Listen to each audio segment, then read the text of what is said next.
pharmacy owner, there are certain numbers that you should be paying attention to daily. So what are those numbers? One is cash in the bank, because you have daily bills, you have monthly bills, and you want to make sure you have the cash to cover those bills on a monthly basis, especially your drug costs, because if you're not getting drugs in the door, you can't get drugs out, you can't make any money. Another key number you should be looking at daily is the number of prescriptions that are being filled.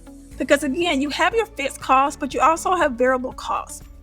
As long as your fixed costs are being met by the number of prescriptions that are being filled, then for the most part, you are in okay shape.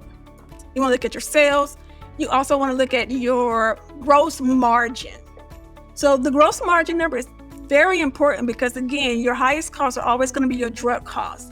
So you want to keep that gross margin between 60 and 80%. Unfortunately, most pharmacies fall closer to the 80% range. So like the more margin you can squeeze out, the better it is for your pharmacy.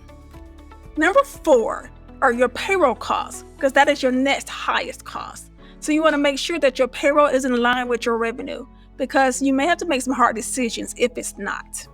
The last number you want to watch as far as your financials are your rent expenses, because rent is probably one of the larger expenses that you'll have in your pharmacy. And again, you're measuring that based on your square footage and also against the number of prescriptions you're filling per day, because there's a target you want to hit to make sure that all your costs are in line with the margins that you're expecting.